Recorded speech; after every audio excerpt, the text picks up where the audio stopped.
The sleek black Tesla was more than just a car to David. It was a symbol of his commitment to a sustainable future, a quiet statement against the gas-guzzling behemoths that still dominated the roads. Welcome to Karen Chronicles. Before we begin, please like the video and subscribe to the channel so we can continue creating even better content. Thank you so much. All right, let's get started. He'd meticulously cared for it, washing it every week, polishing the chrome until it gleamed. So, when he walked out to his driveway that morning and saw the deep, jagged gash running down the side, his stomach dropped. It wasn't an accident. It was a deliberate act of vandalism. His first thought was, kids, teenagers probably, out for a late-night prank.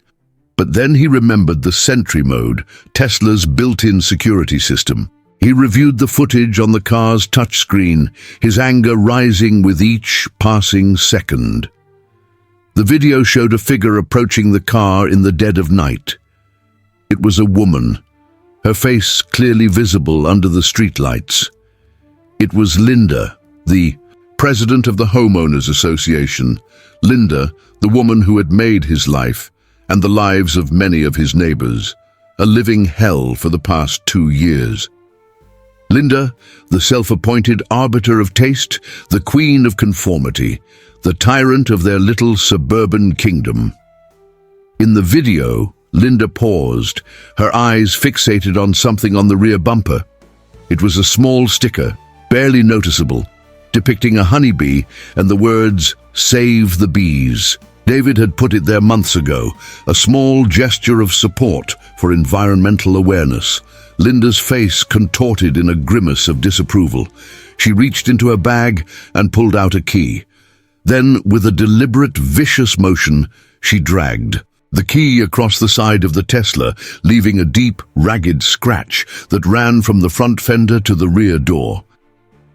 David watched in stunned silence. He couldn't believe what he was seeing. Vandalism over a sticker about bees. This wasn't the first time Linda had used her position as HOA president to enforce her bizarre and arbitrary rules. She had forced Mr. Peterson, a kindly old widower, to remove his collection of garden gnomes, claiming they were tacky and lowered property values. She had ordered Maria to rip out her thriving vegetable garden, arguing that it was unsightly and didn't conform to the approved landscaping guidelines. She had even banned Tom, a young father, from hanging Christmas lights, declaring them a garish display of commercialism. Linda's reign of terror had been relentless, a constant stream of petty grievances, absurd demands, and thinly veiled threats. She had turned the HOA into her personal weapon, using it to impose her will on everyone around her. But this was different. This was personal. This was an attack, not just on his property, but on his values. David felt a surge of anger, stronger than anything he'd felt before. He wasn't just going to fix his car. He was going to fix the HOA. He was going to take down Linda, not just for himself, but for Mr. Peterson and his gnomes, for Maria and her vegetables, for Tom and his Christmas lights, for everyone who had been bullied and harassed by this petty tyrant. He saved the video, a slow, determined smile spreading across his face. He had evidence, he had a motive, and he had a plan. The reign of Linda was about to come to a very abrupt end. He picked up his phone and started making calls. This wasn't just about a scratched Tesla anymore. It was about freedom. It was about community. It was about taking back their neighborhood. The Tesla was in the body shop, being meticulously repaired, but the damage to David's sense of security, of belonging, ran far deeper. He couldn't shake the image of Linda, her face contorted with spite, vandalizing his car. It was a violation, a personal attack that fueled his determination to fight back. He wasn't alone. Tom, the young father who'd been banned from hanging Christmas lights, had seen the news report about the Tesla and reached out. Tom, it turned out, was a real estate lawyer with a sharp mind and a simmering resentment towards Linda and her tyrannical reign. "I've been digging into the HOA bylaws," Tom said, his voice low and intense during a clandestine meeting in David's garage. "There's something fishy going on. The fines, the penalties, the constant pressure to conform. It doesn't make sense. Unless," he paused, his eyes narrowing, "unless there's a financial incentive, unless someone is profiting from all this misery." They spent hours poring over documents, tracing property records, and connecting the dots. A pattern began to emerge, a disturbing picture of corruption and greed. They discovered that Linda, in addition to being HOA president, also owned a small mortgage lending company. And that company had been aggressively foreclosing on properties within the neighborhood, often for relatively minor HOA violations. The pieces started to fall into place. Linda was using her position to drive residents into debt, forcing them to sell their homes at below market prices.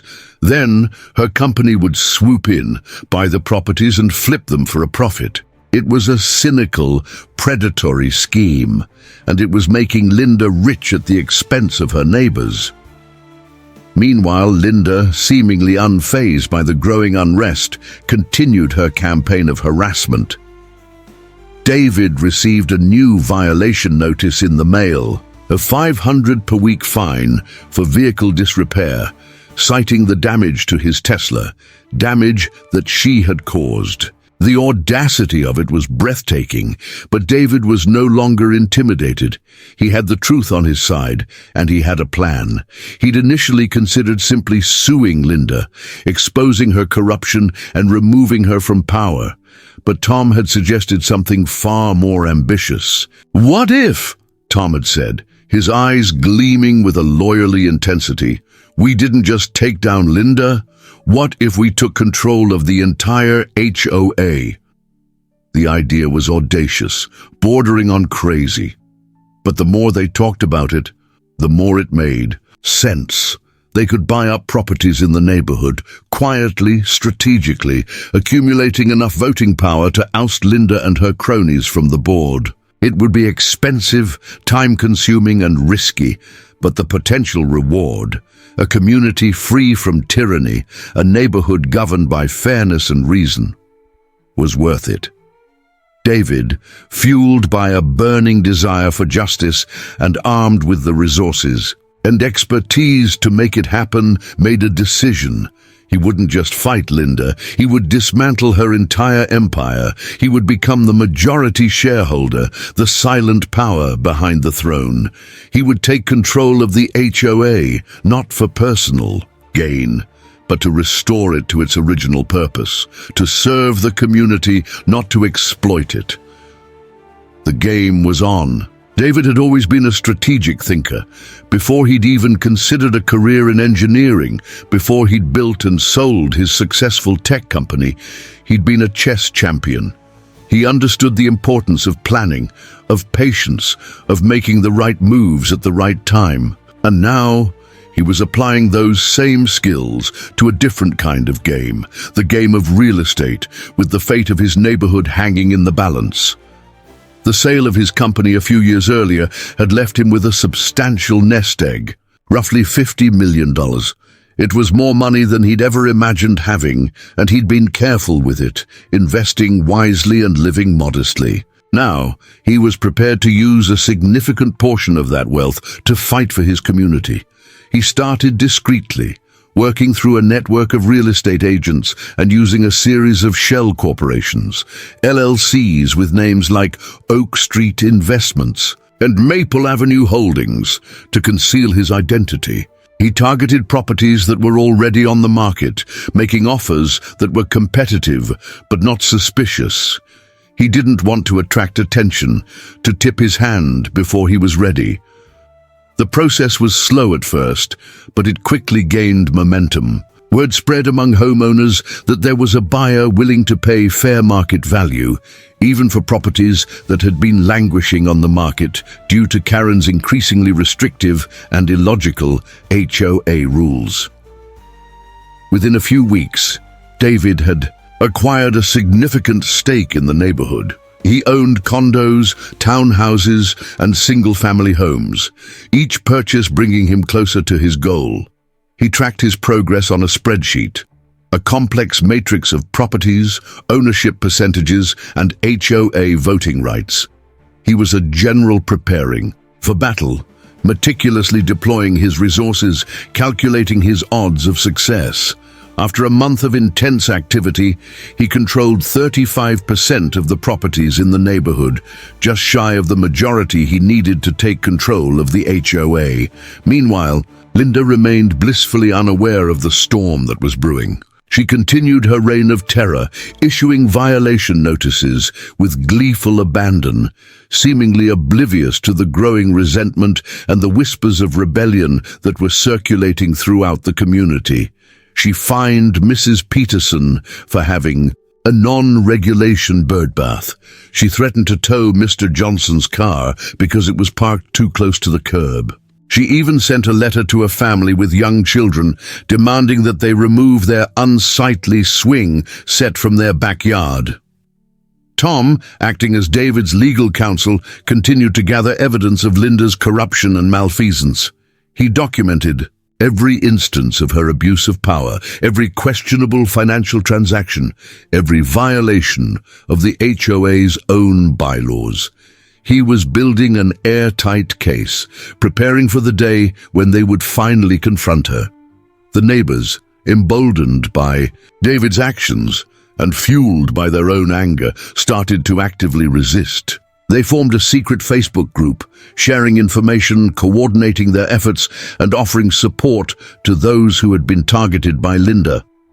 They were a quiet army, gathering strength, preparing for the inevitable showdown.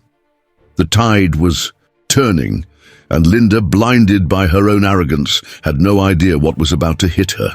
The community center was packed, buzzing with anticipation. Linda, ever the control freak, had called another emergency HOA meeting. The official agenda item was discussion of recent vehicle-related violations, a thinly veiled reference to David's Tesla. But everyone knew this was about more than just a car.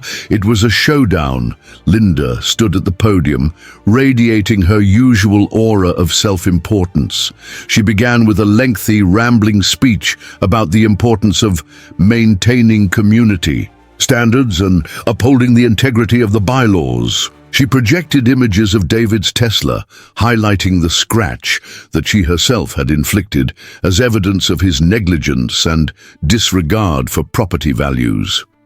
David sat calmly in the front row, Tom beside him, a briefcase full of documents at their feet. They had meticulously planned their strategy, rehearsing their lines, anticipating every possible objection. They were ready. When Linda finally finished her tirade and opened the floor for questions, David stood up. "Karen," he said, his voice calm but carrying a distinct edge, "before we discuss my negligence, I think there are a few other matters we need to address." He walked to the projector, unplugged Linda's laptop and connected his own. The screen flickered, and then a familiar image appeared. Linda, caught on Sentry Mode video, keying David's Tesla. A collective gasp went through the room. Linda's face turned pale. "This," David announced, "is the vehicle disrepair that Ms. Thompson is so concerned about. This is the negligence she's accusing me of. This is her handiwork." He then played a series of other videos, each one more damning than the last. There was Linda, sneaking into Mrs. Peterson's backyard in the dead of night, ripping up her prize-winning roses. There was Linda, forging signatures on HOA documents, altering meeting minutes, and fabricating violation notices.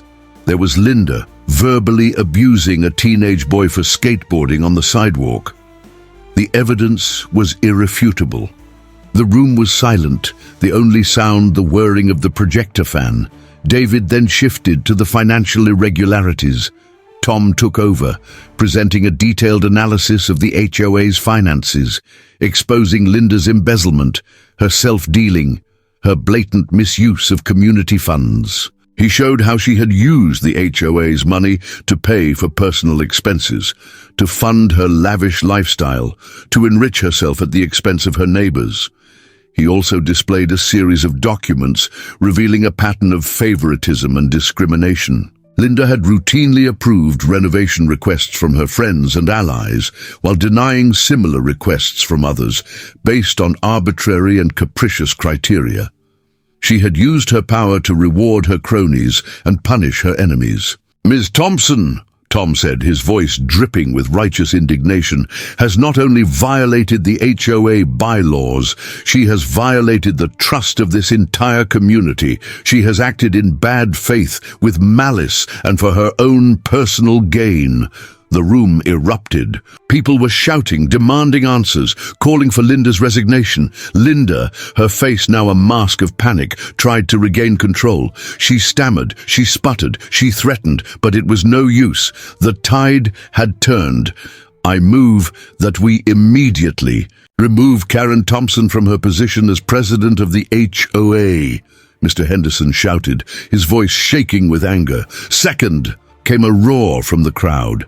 Linda tried to gavel the meeting to order, to invoke some obscure parliamentary procedure, but it was too late. The truth was out. Her reign of terror was over. The community, united in their outrage, had finally risen up and reclaimed their power. The fallout from the explosive HOA meeting was swift and decisive. The evidence that David and Tom had compiled, the videos, the financial records, the forged documents, the testimonies of countless residents, was overwhelming. They didn't just present it to the HOA. They sent it to the local police, the district attorney's office, and even the FBI. The wheels of justice, often slow to turn, began to grind with surprising speed. Within days, investigators were poring over the HOA's records, interviewing residents and building a case against Linda. The charges were serious: embezzlement, fraud, forgery, and potentially even racketeering. The arrest happened on a sunny Tuesday morning. Linda, still in her bathrobe and slippers, was preparing her usual to-do list of HOA violations when the police arrived at her door. The look on her face, captured by a neighbor's security camera, was priceless. A mixture of shock, disbelief, and utter abject terror. She was handcuffed, read her rights, and led away in a patrol car, the very picture of a fallen tyrant. The news spread through the neighborhood like wildfire.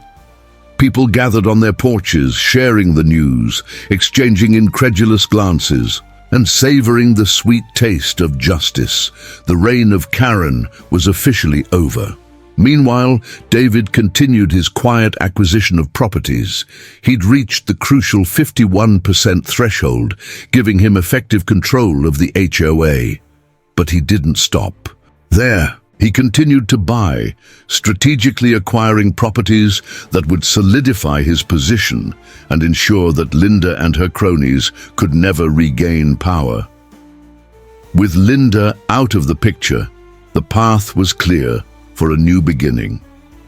The remaining members of the HOA board, realizing that they had been complicit in Linda's wrongdoing, or at the very least had turned a blind eye, resigned en masse. A special election was called to fill the vacancies. This time, the atmosphere was completely different. There were no more backroom deals, no more intimidation, no more fear. Residents, energized by their newfound freedom, stepped forward to run for office. They were ordinary people, motivated not by personal gain, but by a genuine desire to serve their community. The election was a resounding success. A diverse slate of candidates was elected, representing a wide range of backgrounds and perspectives. They were united by a common goal: to create a fair, transparent, and inclusive HOA, one that truly served the needs of its residents. The new board immediately got to work, reviewing the bylaws, rescinding the absurd rules, and establishing a new era of cooperation and mutual respect. The HOA, once a symbol of oppression, was becoming a force for good. The transformation was underway. The transformation of the neighborhood was nothing short of remarkable. Under the new HOA leadership, the focus shifted from enforcement to empowerment, from restriction to support. The community, once fractured and fearful, began to heal and thrive. One of the first acts of the new board was to issue a formal apology to all residents who had been unfairly targeted by Linda. Fines were refunded, violations were rescinded, and a spirit of reconciliation and forgiveness began to take root. Mr. Peterson, with a twinkle in his eye, proudly restored his collection of garden gnomes to their rightful place in his front yard. Maria, her green thumb itching to get back to work, replanted her vegetable garden, transforming her once barren lawn into a vibrant oasis of fresh produce. Tom, with the HOA's blessing, organized a weekly farmers market in the community park, providing residents with access to locally grown food and creating a lively social hub. The changes weren't just cosmetic. The new HOA board implemented a series of reforms designed to promote transparency and accountability. Financial records were made public, meetings were open to all, and a system was established for residents to voice their concerns and suggestions. Without fear of reprisal, the results were astonishing. Property values, which had stagnated under Linda's reign of terror, soared by 30% in the year following her removal. The neighborhood became a desirable place to live, attracting new families and businesses. The sense of community, once shattered, was stronger than ever. David, though he remained largely in the background, was hailed as a hero.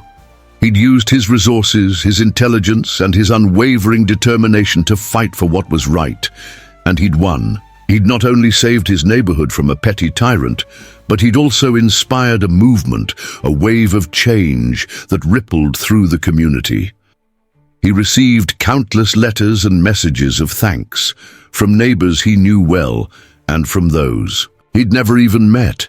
But the most unusual piece of correspondence came from an unexpected source, Linda. It was a short, handwritten letter mailed from the county jail where she was awaiting trial. It was rambling, incoherent, and filled with self-pity, but buried within the rambling text was a single bizarre request. "Tell that Mr. Davis," Linda wrote, her handwriting shaky and uneven, "to remove that ridiculous bee sticker from his car. It's still an eyesore." David chuckled when he read it. He framed the letter and hung it in his garage, right next to the spot where his Tesla, now fully repaired and gleaming, was parked. It was a reminder of his victory, a symbol of the power of community, and a testament to the enduring truth that even the smallest act of defiance, like putting a sticker on a car, can sometimes spark a revolution, and the Save the Bees sticker remained. This third HOA saga, centered around Linda's bee sticker-fueled vendetta, provides a rich tapestry of life lessons, particularly relevant for those who have accumulated years of experience and wisdom. It's a story that speaks to the importance of standing up for one's values, the dangers of unchecked greed, and the enduring power of community to overcome adversity. One of the key takeaways is the reminder that even seemingly small acts of defiance can have a significant impact. David's Save the Bees sticker, a seemingly insignificant gesture, became the catalyst for a revolution. It triggered Linda's wrath, revealing her true nature and ultimately leading to her downfall. This illustrates a powerful truth. We should never underestimate the power of our convictions, no matter how small they may seem.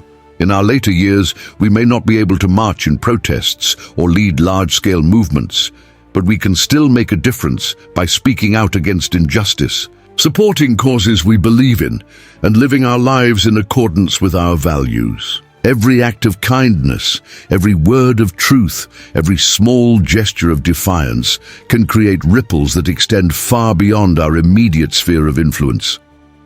The story also highlights the corrosive nature of greed and the importance of ethical leadership.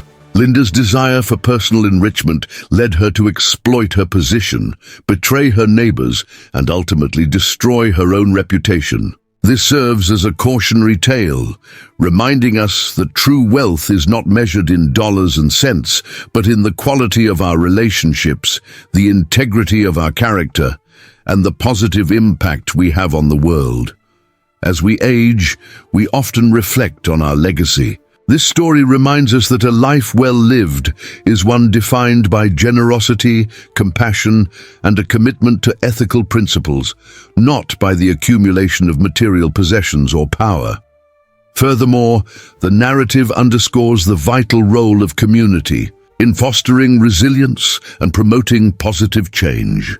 The residents of the neighborhood, initially isolated and fearful, found strength in unity.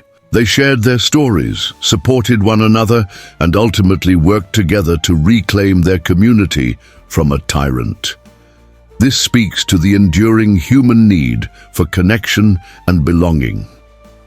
In our later years, maintaining strong social ties becomes even more critical.